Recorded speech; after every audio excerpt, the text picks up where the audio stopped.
Assalamualaikum warahmatullahi wabarakatuh. Selamat pagi, salam sehat sejahtera untuk kita semua yang telah hadir pada acara pagi hari ini. Yang terhormat, Kepala Desa Ngemplak, Kecamatan Kalikotes, Kabupaten Klaten, dan yang kami hormati, dosen pembimbing lapangan Unit JT 074, serta teman-teman Karang Taruna Desa Ngemplak yang kami banggakan. Selamat datang kepada para peserta dalam acara webinar KKN PPM UGM tahun 2021 Unit JT 074 dengan tema Kesiapan dan Kesehatan Mental Pernikahan.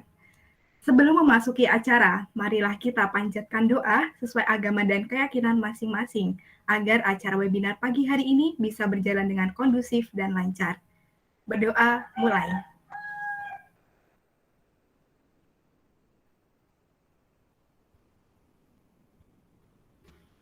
Berdoa selesai.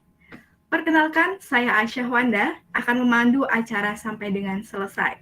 Saya akan membacakan susunan acara pada hari ini, yang diawali dengan pembukaan, dilanjutkan sambutan, kemudian kita akan langsung menuju ke acara inti, yaitu penyampaian materi oleh narasumber, diikuti dengan sesi tanya jawab, kemudian penyampaian kesimpulan, dan diakhiri dengan penutup. Untuk menghemat waktu, langsung masuk acara selanjutnya, yaitu sambutan. Sambutan yang pertama disampaikan oleh Ibu Nabila Kusmawardani, SIP, MA, selaku dosen pembimbing lapangan Unit JT 074. Kepada Ibu Nabila, kami persilahkan. Selamat pagi, Assalamualaikum warahmatullahi wabarakatuh. Waalaikumsalam warahmatullahi wabarakatuh. Selamat pagi, Bu. Ya, yang terhormat Bu Kades, Bu Tri, yang kami hormati pembicara pada pagi hari ini, Bu Zahra, selamat pagi, dan juga selamat pagi kepada warga Ngemplak, Kecamatan Kalikotes, dan teman-teman KKN yang berbahagia. Saya ucapkan terima kasih banyak kepada panitia penyelenggara untuk acara yang telah diselenggarakan pada pagi hari ini ya, sebagai rangkaian dari KKN tahun 2021. Terima kasih kepada Putri atas dukungan sepenuhnya terhadap anak-anak kami. Mudah-mudahan acara yang diselenggarakan ini bisa memberikan banyak manfaat. Hari ini kita akan berbicara tentang atau mendengarkan ya tentang kesiapan serta kesehatan mental untuk persiapan pernikahan begitu ya, yang kaitannya dengan tema kita nantinya gitu, mungkin akan berpengaruh baik terhadap kesehatan dan juga kebaikan bagi keluarga begitu. Tentunya sudah ada pembicara yang lebih kompeten dalam membahas hal ini. Sekali lagi kami ucapkan terima kasih kepada narasumber dan mudah-mudahan semua peserta bisa mengikuti acara ini dengan sebaik-baiknya. Sekian sambutan dari saya. Terima kasih. Wassalamualaikum warahmatullahi wabarakatuh. Waalaikumsalam warahmatullahi wabarakatuh. Terima kasih Bu Nabila atas sambutannya. Selanjutnya sambutan oleh Ibu Tri Mariani SPD selaku Kepala Desa Ngemplak. Kepada Ibu Tri kami persilakan.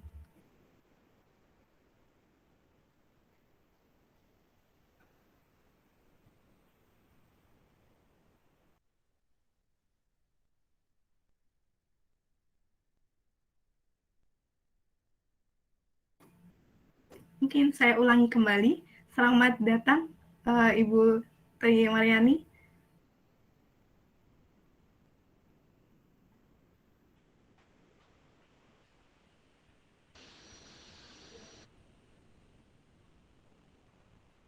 Selamat pagi, Bu.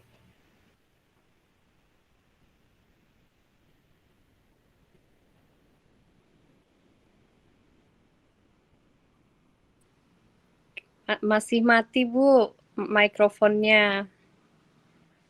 Tadi udah sempat ya dipencet sekali lagi yang iya.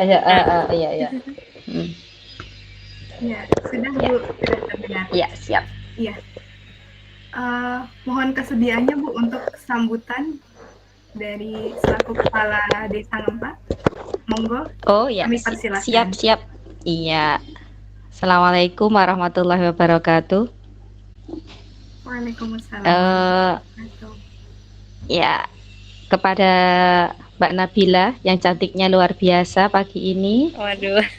eh, selaku pendamping KKN di Desa Ngemplak, rekan-rekan yang saya banggakan, teman-teman dari Universitas Gadjah Mada, selamat pagi semuanya. Sebelumnya kita panjatkan syukur alhamdulillah kehadirat Allah pada pagi hari ini kita bisa bersua meskipun lewat dunia maya begitu nggih. Alhamdulillah semuanya tampak ceria, sehat semua dan kami juga yang ada di sini juga alhamdulillah semuanya dalam keadaan sehat. Yang selanjutnya kami ucapkan terima kasih sebesar-besarnya kepada rekan-rekan semua yang telah menyelenggarakan acara di pagi hari ini dan mudah-mudahan nanti mendapatkan ilmu yang luar biasa. Sebenarnya saya juga tertarik sekali ini materinya bisa mengulang bagaimana dulu awal-awal kita persiapan menikah begitu nggih. Dan mungkin ini juga cocok nanti buat Mbak Nabila juga nanti untuk Siap, Bu. persiapan ke depan. Ya nanti saya yakin ilmu di pagi hari ini nanti bermanfaat untuk kita semua dan mudah-mudahan apa yang disampaikan oleh narasumber. Oh ya, tadi lupa saya belum menyapa narasumber begitu nggih. Narasumber pagi hari ini siapa ya? Ya Kak ya? Mbak Zahra. Oh ya Mbak Zahra pagi hari ini nggih. Selamat pagi dan nanti terima kasih ilmunya kepada kami. Besar harapan nanti kita bisa ini semua masih lajang kecuali saya ini. Ya nanti kita bisa belajar bareng-bareng dan mudah-mudahan ilmu kita bermanfaat. Saya tak juga mengulang ilmu ketika dulu biar bisa memperbaiki hubungan-hubungan yang mungkin kita kurang dengan pasangan kami di sini begitu. Mungkin itu yang bisa kami sampaikan. Selamat mengikuti teman-teman semuanya. Semoga benar-benar bermanfaat ilmu di pagi hari ini. Ada kurang dan lebihnya kami mohon maaf Jih. Salam sehat semuanya, tetap semangat.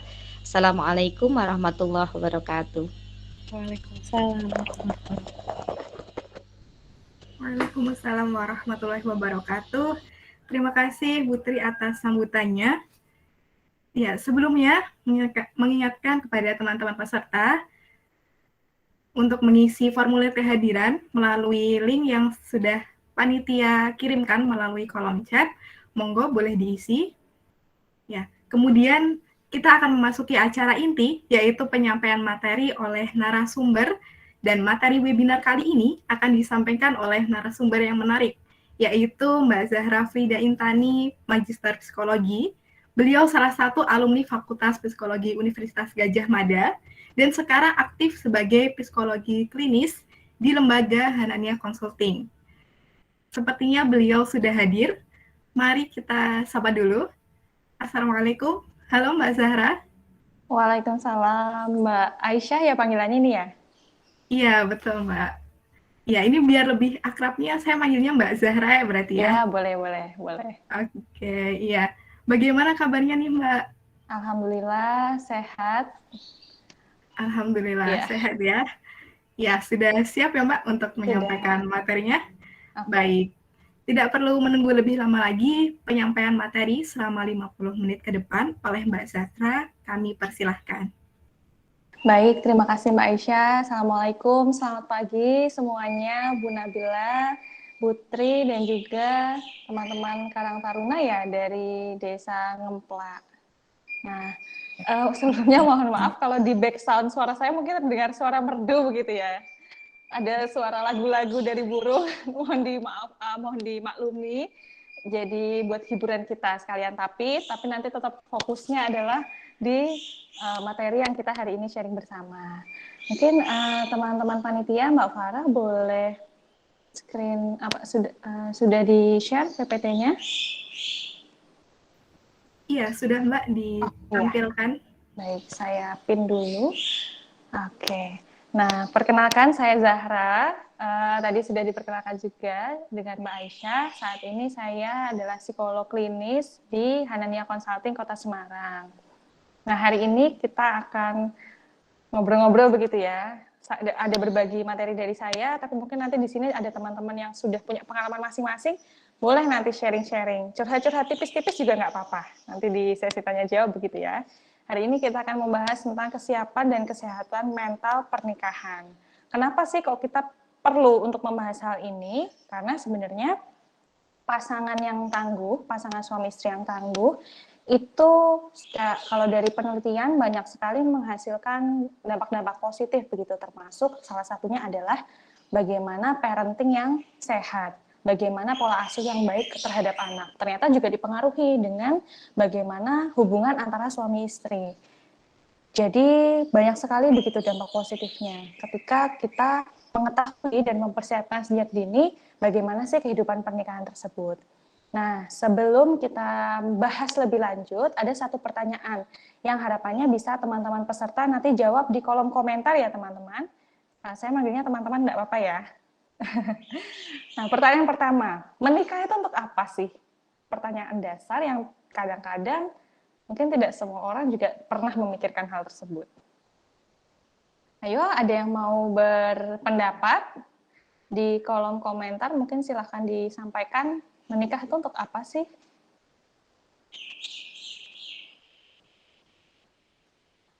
Panitia juga, teman-teman panitia juga boleh loh, kalau misalnya mau berpendapat.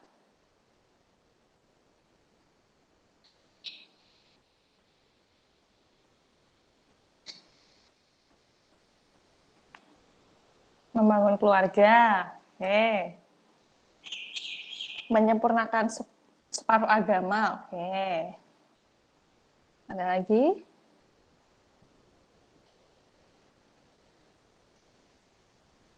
Mungkin saya juga sharing menikah untuk ibadah. Oke, baik. Sudah bagus sekali nih. Nah, teman-teman paham nggak sih sebenarnya kalau misalnya banyak ya kita ditanya menikah untuk apa? Untuk ibadah. Bagaimana begitu yang dimaksud dengan ibadah dalam pernikahan? Kira-kira sudah memahami belum? Atau ya karena memang selama ini dengar-dengarnya seperti itu.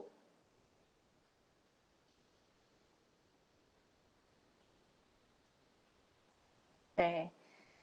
Nah, harapannya teman-teman, kalau misalnya tadi kita sudah mengenali begitu ya, kalau saya pribadi misalnya membangun keluarga, untuk membangun keluarga, untuk menyempurnakan separuh agama, menikah untuk ibadah, harapannya kita sudah benar-benar paham nih maknanya apa, ibadah yang dimaksud dengan menikah itu seperti apa sih, membangun keluarga itu seperti apa sih yang dimaksud, kan kita sudah punya keluarga yang di atas begitu ya, keluarga asal, kenapa kok harus untuk membangun keluarga baru lagi, dan menyempurnakan separuh agama itu yang dimaksud itu seperti apa.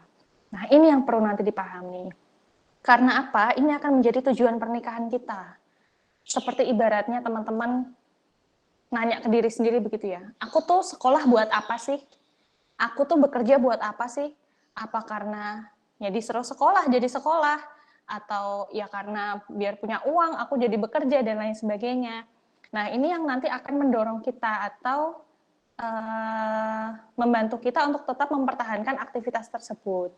Kalau misalnya sekolah karena disuruh, terus nanti ternyata kita di tengah-tengah sekolah merasa nggak nyaman, nanti boleh dong kita berhenti sekolah. Atau kalau misalnya lagi bekerja nih, bekerja karena pengen punya uang, tapi nanti suatu saat kok ternyata kerjaanku berat dan ternyata uangnya nggak seberapa. Nah, bisa jadi itu nanti akan membuat kita males-malesan bekerja atau memilih cari kerja yang lain deh atau cari aktivitas lain yang bisa ngasih uang yang lebih banyak begitu. Nah, maka dari itu penting sekali nih yang pertama kali kita pahami tentang pernikahan, tentang edukasi pernikahan adalah mengetahui tujuan pernikahan itu apa. Karena apa? Tujuan pernikahan itu akan menjadi landasan dalam membangun keluarga nanti, dalam membangun pernikahan yang kuat.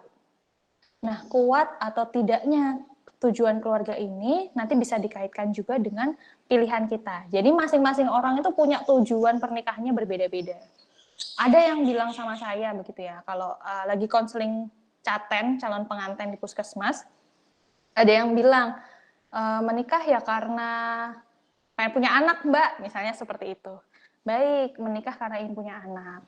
Lalu bagaimana apabila, na'udzubillah ya, sudah beberapa tahun pernikahan kemudian ternyata belum diberi anak? Apa yang kira-kira terjadi pada pernikahan tersebut? Bisa jadi ada rasa kecewa, ada perasaan kosong, dan lain sebagainya. Dan karena tujuan yang diinginkan adalah punya anak, jadi sulit untuk menemukan makna-makna pernikahan lagi. Mudahlah nanti putus asa dan juga akan jadi timbul konflik begitu dengan pasangan. Jadi perlu dihati-hati. Ada juga misalnya yang bilang, nikah supaya bisa punya teman hidup mbak, begitu kayak lagu-lagu gitu ya, jadi teman hidup. Baik, nanti kalau misalnya di tengah-tengah, biasanya saya agak ngomporin gitu ya, kayak teman hidup. Nanti kalau di tengah-tengah ternyata dapat teman hidup lain yang lebih enak diajak temenan begitu, gimana? Apakah kemudian pernikahannya akan hancur karena tujuannya tidak tercapai atau bagaimana? Nah, itu nanti yang perlu benar-benar dipahami oleh kita yang sedang berproses untuk menuju pernikahan. Kenali dulu, kamu tuh menikah untuk apa? Maknanya apa? Buat apa? Dan semakin tujuan pernikahan ini dekat dengan tujuan hidup kita masing-masing pribadi, yang jauh sekali tujuan hidupnya ya bukan tujuan 5 tahun, tujuan 3 tahun lagi apa, tapi tujuan yang jauh, itu akan semakin baik. Karena apa? Tujuan yang semakin jauh, yang semakin dekat dengan tujuan hidup kita masing-masing pribadi, akan bisa menumbuhkan atau tadi ya berketahanan ini. Kalau misalnya nanti ada konflik di pernikahan, pasti rasanya nggak nyaman, tapi nanti dia akan membangkitkan. Oke, kita tetap harus bertahan. Begitu. Ini ya tujuan pernikahan yang pertama yang perlu sekali jadi landasan. Baik, selanjutnya Mbak. Nah, kemudian setelah tahu menikah itu untuk apa, nah kita beralih nih ke perintil-perintilan yang sebenarnya banyak begitu ya teman-teman. Banyak dan perlu diketahui, dipahami bahwa ini ada sebagai persiapan untuk pernikahan. Entah kondisinya teman-teman sudah punya calon atau belum gitu. Jadi persiapan pernikahan ini tidak terbatas pada aku harus udah punya pasangan dulu, enggak. Tapi ya buat selama kita sudah dalam usia yang siap menikah atau usia yang kita mau menuju ke jenjang pernikahan bisa disiapkan. Yang pertama adalah persiapan fisik. Ini hal yang paling mudah begitu ya teman-teman. Tidak terlalu mudah tapi bisa kita lihat bentuk persiapannya seperti apa. Cek kondisi kesehatan teman-teman. Mulai jaga dan atur makan teman-teman semua. Karena apa? Tubuh yang sehat itu pasti ketika digunakan atau difungsikan untuk melakukan sesuatu ya, misalnya bekerja, kemudian kalau menikah itu mungkin juga ada peran-peran baru, khususnya di sini untuk punya anak dan lain sebagainya, itu kan perlu juga dipersiapkan. Maka dari itu kenapa di beberapa puskesmas, saya kurang tahu kalau di Klaten seperti apa, tapi di beberapa puskesmas di Yogyakarta, itu sebelum menikah atau sebelum ke KUA, itu ada syarat. Harus ke puskesmas dulu untuk cek gizi, cek gigi, cek psikologi juga, dan banyak sekali ke KIA dan lain sebagainya. Untuk ngecek kondisi pasangan, tidak hanya yang perempuan saja, tetapi juga yang pihak laki-laki. Jadi gunanya tadi untuk mempersiapkan bahwa ya benar kita sehat dan ketika memang memiliki rencana untuk memiliki anak itu nanti juga bisa dipersiapkan. Nah, kemudian yang kedua adalah persiapan mental. Nah, ini nih nanti akan banyak kita bahas terkait dengan bagaimana mengelola diri, bagaimana mengelola ketika menghadapi emosi dan lain sebagainya. Karena apa? Pernikahan itu melibatkan dua orang begitu ya, dua orang yang berbeda. Kadang-kadang kita sendirian aja udah stres begitu kalau misalnya ada banyak pikiran. Begitu kan ya teman-teman? Kita kerasa kalau misalnya lagi banyak pikiran, banyak kerjaan, mudah stres, mudah jenuh, mudah bosan. Apalagi di dalam keluarga ini nanti akan ada lebih dari satu orang. Ketika pertama menikah, berdua tampaknya, tapi ternyata nanti juga ada masukan-masukan dari keluarga besar begitu ya, kemudian nanti juga akan ada anak dan lain sebagainya. Maka dari itu persiapan untuk pengelolaan emosi dan berlatih sikap toleransi atau mau mendengarkan orang lain ini sangat diperlukan.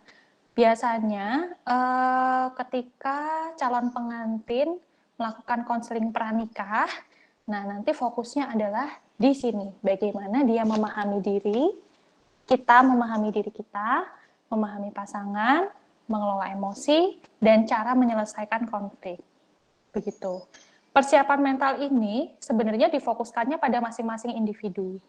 Jadi kadang-kadang ketika kita menikah, yang difokuskan adalah pasangan. Aku pengen nikah sama dia, seperti itu.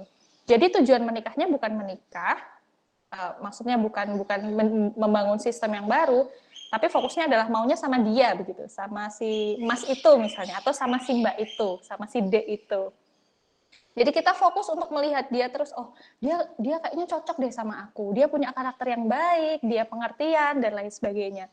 Tapi kita lupa untuk melihat diri kita sendiri. Kita sudah paham belum dengan diri? Nah, ketika kita sendiri ternyata belum paham dan hanya memahami dari satu perspektif saja, pasangan saya seperti ini. Nanti bisa jadi akan kewalahan ketika sudah masuk ke jenjang pernikahan.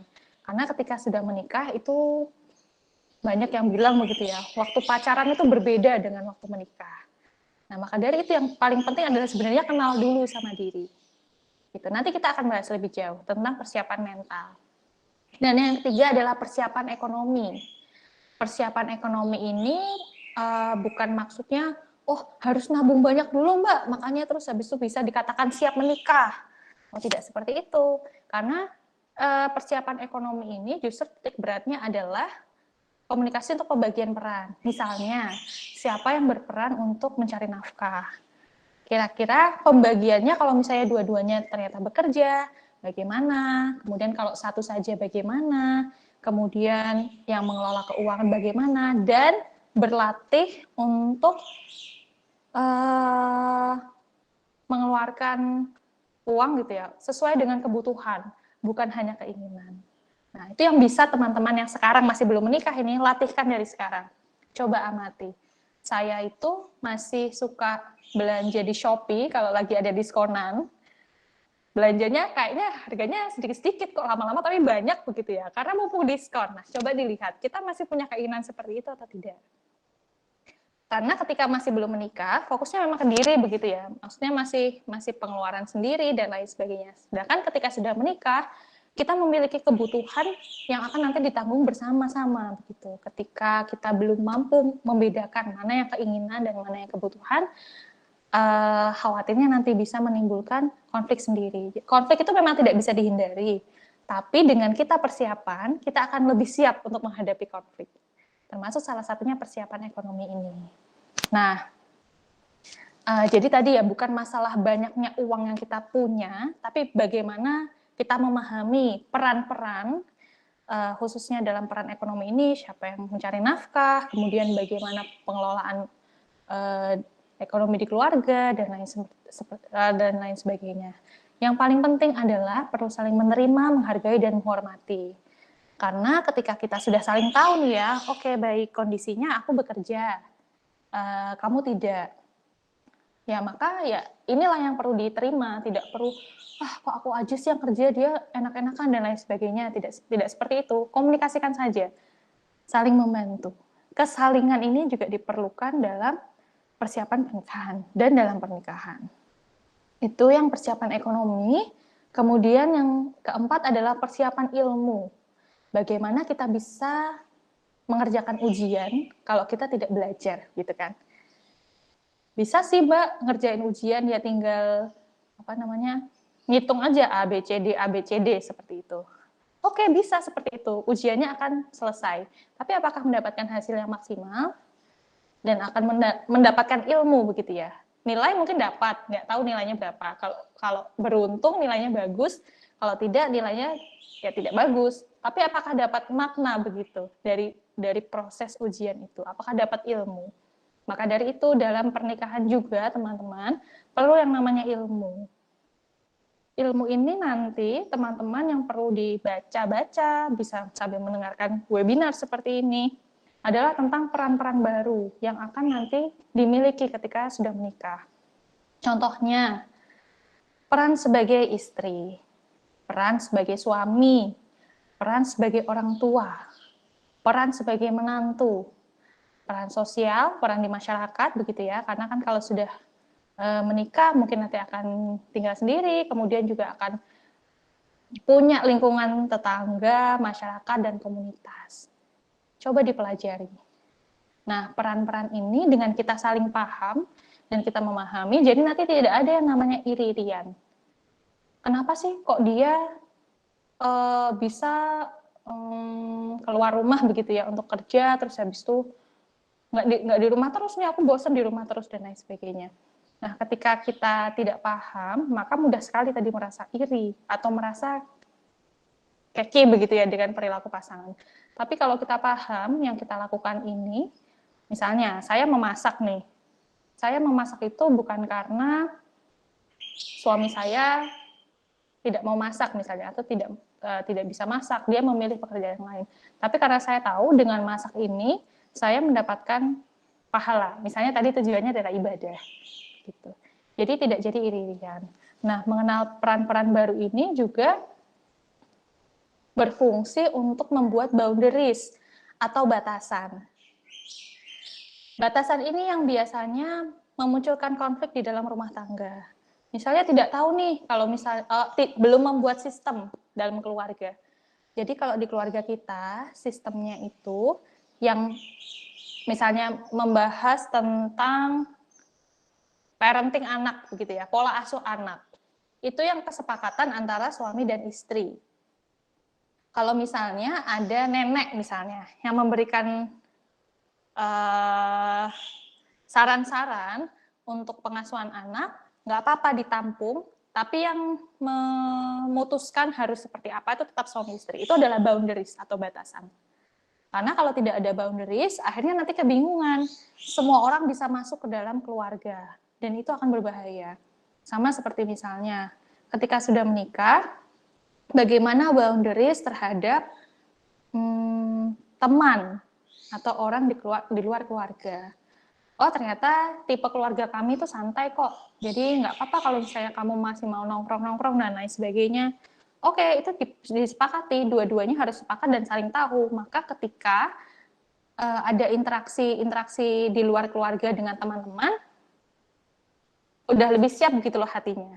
Tapi kalau misalnya kita membuat boundariesnya, kesepakatannya adalah boleh ketemu, masih bisa berinteraksi dengan teman-teman, hanya saja di jam pagi misalnya, atau siang, tidak sampai malam dan lain sebagainya. Itu juga nanti buatlah sistem boundaries sendiri untuk masing-masing keluarga teman-teman. Nah, ini gunanya untuk tadi menjaga agar ketika menuju ke tujuan pernikahan, jalannya itu terjaga begitu. Jadi tidak yang satu ke sini, dan nanti akhirnya banyak sekali potensi-potensi konflik yang bisa ditemui. Itu sekilas tentang persiapan pernikahan, ada fisik, mental, ekonomi, dan ilmu. Mulai sekarang, kalau teman-teman sedang mempersiapkan menikah begitu ya, coba deh kita kenali. Mana ya yang kira-kira belum aku amati atau belum aku pahami, dan bisa dilakukan mulai dari sekarang. Next. Nah, untuk persiapan mental ya teman-teman, karena bisa dibayangkan coba, dari kita sendirian, kemudian kita harus tinggal, tidur, ngomongin segala sesuatu dengan pasangan, dan membuat suatu organisasi yang namanya keluarga. Adaptasi itu tidak mudah. Jadi mulai dari kita punya nilai A begitu ya, kemudian bertemu dengan nilai-nilai baru, kebiasaan baru, itu tidak mudah bagi kita. Dan apabila kita tidak siap secara mental, maka mudah sekali merasa stres. Kalau teman-teman tahu ada yang namanya baby blues itu adalah sindrom begitu ya, ketika ibu yang baru melahirkan merasakan gejolak emosi, mungkin merasa sedih terus-menerus, mungkin juga dia tidak melihat anaknya tidak nyaman, akhirnya tidak mengurus anaknya begitu ketika anaknya baru lahir dan lain sebagainya. Nah, itu bisa ditimbulkan karena tadi stres, karena merasa tidak memiliki dukungan, merasa berat sendirian dan belum menerima peran barunya begitu sebagai ibu. Nah, maka dari itu persiapan mental ini sangat dibutuhkan. Jadi agar sama-sama berketahanan begitu keluarga. Kalau untuk diri, apa sih yang perlu dikenali dari diri? Yang pertama adalah kenali karakter kita apa. Aku tuh siapa sih? Kelebihanku apa? Kekuranganku apa? Hal yang aku sukai apa? Bagaimana ketika aku senang, marah, sedih, takut, dan lain sebagainya diamati. Bagaimana biasanya aku menyelesaikan masalah? Oh, ternyata aku tuh kalau misalnya lagi ada masalah, biasanya aku butuh waktu dulu. Jadi aku nggak bisa langsung diajak, ayo kita selesaikan ngomong sekarang. Nggak, aku butuh waktu dulu. Baru setelah itu aku bisa ngobrolin lagi permasalahannya. Atau kalau tipeku marah itu biasanya aku suka meledak-ledak gitu, kayak nggak sadar. Langsung aja senggol bacok misalnya seperti itu. Dikenali mulai dari sekarang. Kemudian juga amati apa yang bikin aku nyaman, apa yang membuat saya merasa nyaman. Oh, ternyata saya tuh nyaman ketika disampaikan kata-kata pujian misalnya seperti itu. Atau saya nyaman ketika melakukan aktivitas bersama, tidak usah yang mewah-mewah begitu, nggak usah ke mall kemana, cuman nanam pohon, apa namanya kalau zaman sekarang kan suka nanam tanaman-tanaman gitu ya teman-teman. Nanam tanaman bareng itu sudah menyenangkan. Makan bersama di satu meja makan itu sudah membuat saya senang gitu. Jadi kenali stok-stok yang membahagiakan dan hal apa yang membuat saya tidak nyaman. Oh, saya itu paling tidak nyaman ketika ada yang mengajak bicara padahal saya sedang konsentrasi bekerja, misalnya seperti itu. Atau saya tidak nyaman ketika dicuekin gitu. Dicuekinnya seperti apa? Nah, itu dioperasionalkan. Kenapa sih kita sendiri yang perlu tahu? Karena itu akan memudahkan pasangan juga begitu untuk memahami kita. Kita bantu agar mereka bisa paham sama kita. Dan ketika kita paham sama diri, kita juga bisa mengelola. Oh, ternyata aku tuh kalau marah tadi butuh waktu. Ya sudah, berarti aku pun tidak bisa memaksakan untuk langsung menyelesaikan dan aku akan sampaikan itu kepada pasangan. Begitu. Jadi mengenal diri ya, ini yang paling penting. Karena ternyata tidak semua orang mengenal dirinya sendiri karena kita sibuk untuk melihat keluar. Kita sibuk melihat tetangga A, kita sibuk melihat pasangan B, kita sibuk melihat kehidupan orang lain, dan kita lupa untuk mengambil waktu untuk mengamati diri kita sendiri. Nah, coba ya nanti setelah ini teman-teman ambil waktu untuk mengenali diri. Mengenal diri itu bukan kemudian aku ya seperti ini, ya kamu harus menerima aku. Tidak. Dengan mengenal diri itu proses panjang masa. Kalau misalnya kita mengenali bahwa dengan cara kita yang seperti ini, misalnya, karakterku tuh boros. Aku tahu aku boros. Dan ternyata dampak dari boros itu, akhirnya aku tidak punya tabungan untuk beli popok bayiku, seperti itu. Atau aku tidak punya tabungan untuk nanti masa depan dan lain sebagainya. Ada nggak yang bisa aku lakukan untuk mengurangi dampak seperti ini? Oh, ternyata aku perlu belajar untuk menabung, seperti itu. Jadi dengan mengenal diri ini bukan kemudian jadi saklek, aku kayak gini harus kayak gini. Coba lihat, ada nggak ruang-ruang untuk tumbuh? Tubuhnya bukan buat orang lain ya. Kita bertumbuh dan tadi mencoba mencari cara yang lebih baik buat diri itu bukan untuk pasangan, bukan untuk orang lain, tapi untuk diri kita sendiri. Sama juga dengan mengenal pasangan. Biasanya kalau di counseling Caten, calon pengantin itu saya suka nanya begitu ke masing-masing orang. Coba ceritakan tentang dirimu. Diawali dari coba Mbak ceritakan tentang Mas. Mas ceritakan tentang Mbak. Jadi kita bisa mendengar begitu, oh ternyata di mata pasangan saya tuh seperti ini loh. Oh ternyata di mata pasangan saya seperti ini.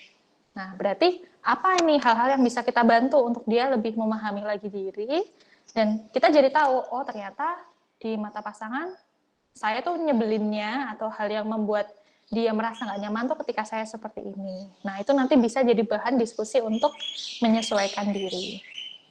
Dan kalau ada yang biasanya bilang bahwa saya yakin Mbak dengan pasangan saya yakin dia akan berubah. gitu. Wah, keyakinannya sebenarnya sangat bagus karena optimis begitu ya, positive thinking bahwa pasangannya akan berubah, misalnya dari ada kebiasaan buruk harapannya jadi berkurang atau mungkin berganti dengan kebiasaan baik. Tapi setelah setahun, 2 tahun, 3 tahun datang lagi begitu dengan perasaan kecewa yang sangat amat karena ternyata tidak bisa mengubah pasangan. Nah, maka dari itu tadi kembali kita berhati-hati ketika memberikan ekspektasi untuk berubah, untuk mengubah orang lain. Fokuslah pada perubahan diri yang lebih baik, tidak dengan orang lain. Karena tadi orang lain itu tidak bisa kita kendalikan. Yang ada kita membantu, ya membantu nggak apa-apa, memberikan contoh tidak apa-apa, tapi jangan tempelkan atau berikan harapan atau tujuan itu ke pasangan, ke masing-masing pasangan kita, gitu. Nah, kalau misalnya teman-teman di sini ada yang sudah punya calon, bisa juga nih nanti coba mengenal aja gitu pasangannya. Bagaimana sih karakternya? Bagaimana ketika ia marah, senang, sedih? Karena dengan memahami ini, kita jadi bisa menyesuaikan diri juga. Bagaimana biasanya dia menyelesaikan masalah? Apakah tipenya yang kasar, yang suka memukul, atau mungkin ngambek berhari-hari, atau mungkin dia tipenya adalah cerita nih ke orang lain kalau ada permasalahan dalam hubungan. Nah, itu perlu dipahami. Apa yang membuatnya nyaman dan apa yang membuatnya tidak nyaman. Gitu. Persiapan ini menjadi landasan begitu dalam nanti menghadapi konflik-konflik ke depan.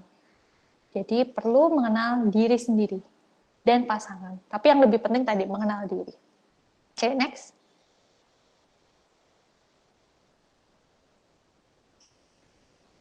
Nah, selanjutnya ini poin yang perlu sangat diingat. Menikah itu perkara kesiapan, bukan pelengkap kesepian. Begitu ya teman-teman. Sama seperti yang tadi kita bahas di awal mengenai tujuan pernikahan. Tujuan pernikahannya adalah biar punya teman hidup, Mbak. Biar punya ada teman kalau tidur, Mbak, dan lain sebagainya. Nah, gimana kalau misalnya nanti ternyata pasangan tidak lagi bisa memberikan hal tersebut? Apakah kemudian hancur sudah pernikahannya? Jadi jangan meletakkan harapan itu ke orang lain. Ya, bukan pelengkap kesepian. Akan ada dunia dan peran baru yang memerlukan kemampuan menyesuaikan diri. Karena kita sudah tahu bahwa menikah itu bukan happy ending. Bukan kayak di film-film atau di film-film begitu ya, yang sudah sampai tamat itu adalah menikah, di end, selesai. Kalau teman-teman nonton sinetron Indonesia, teman-teman, di situ kan banyak sekali ya konflik setelah menikah, seperti ikatan cinta dan lain sebagainya. Nah, itu kita sebenarnya ada yang bisa kita pahami bahwa oh ternyata dengan menikah itu tidak menyelesaikan masalah kita gitu. Dia akan ada tantangan-tantangan baru. Tapi kemudian jangan membuat hal ini membuat teman-teman kalau gitu nggak usah nikah deh, malah nambah-nambahin masalah. Tidak seperti itu. Menikah itu adalah ladang untuk bertumbuh. Jadi buat organisasi bernama keluarga ini adalah ladang teman-teman untuk tumbuh. Ketika bertumbuh tidak mungkin tidak ada penyesuaian atau masalah. Tapi justru kalau sudah lulus dari permasalahan tersebut, kualitas kita akan semakin tinggi begitu dibandingkan dengan ketika kita memilih untuk tidak menikah. Itu karena apa? Dengan teman-teman latihan, saling memahami, toleransi, akhirnya kan kemampuan empatinya lebih terasah daripada yang mungkin belum memiliki pengalaman untuk saling toleransi begitu ya dalam organisasi yang sangat dekat, intens begitu. Jadi jangan menghalangi teman-teman untuk takut. Aduh, kayaknya nggak jadi mau nikah deh Mbak, soalnya banyak masalahnya. Gitu. Karena pernikahan itu juga ladang untuk tumbuh. Selanjutnya, pasanganmu bukan penyembuh luka-lukamu. Nah, kalau teman-teman pernah merasa bahwa aku dulu tidak mendapatkan perhatian dari orang tuaku, maka dari itu saat ini aku sudah dapat nih Mbak pasangan yang memberikan aku perhatian, yang menyembuhkan luka-lukaku. Maka aku ingin menikahinya. Baik. Sebenarnya kondisi bahwa dia mendapatkan perhatian itu bukan suatu hal yang dielakkan begitu ya. Memang iya, dan harusnya memang sangat bersyukur begitu dengan kondisi itu, bisa merasakan perhatian dan lain sebagainya. Tapi jangan jadikan dia landasan untuk nanti menikah, karena kita tidak tahu begitu apakah kemudian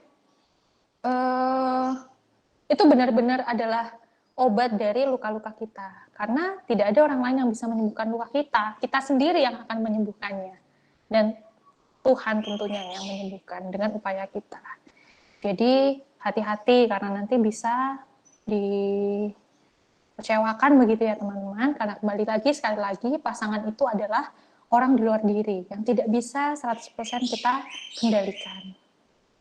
Yang kedua, selanjutnya maksud saya adalah menikah bukan solusi pelarian dari masalah. Sama ya seperti yang tadi di atas, bahwa kadang-kadang aduh aku pusing nih kerjaan, mending nikah aja deh dan lain sebagainya. Jadi kita merasa bahwa dengan menikah selesai masalah kita. Tidak, justru dia banyak juga tantangannya. Jadi tidak ada hal yang bisa kita lakukan untuk lari dari permasalahan, kecuali menghadapinya dan bertumbuh setelah menghadapinya. Dan yang terakhir, cinta saja tidak cukup, teman-teman. Gitu ya. Kenapa sih kok kita harus repot-repot webinar seperti ini? Ya karena ini cinta tidak cukup.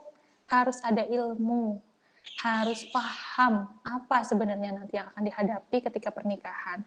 Dan harus memahami tentang diri. Jadi tidak hanya sekedar cinta, karena cinta itu adalah emosi. Ya, emosi itu nature-nya atau sifatnya adalah datang dan pergi. Hari ini kita rasanya bahagia, besok kita mungkin merasa sedih, siangnya mungkin kita merasa marah karena suatu hal. Nah, maka dari itu dia tidak menetap. Ketika kita bergantung pada suatu hal yang tidak menetap, nah nanti bisa goyah tuh, bisa bahasanya apa ya, bisa galau karena kan berubah-ubah. Tapi jangan khawatir bahwa ya cinta itu bisa ditumbuhkan. Kita bisa kok memanggil dia, mengundang dia ke rumah kita. Hanya saja tadi dia tidak bisa berlama-lama atau menetap karena akan digantikan oleh emosi-emosi yang lain.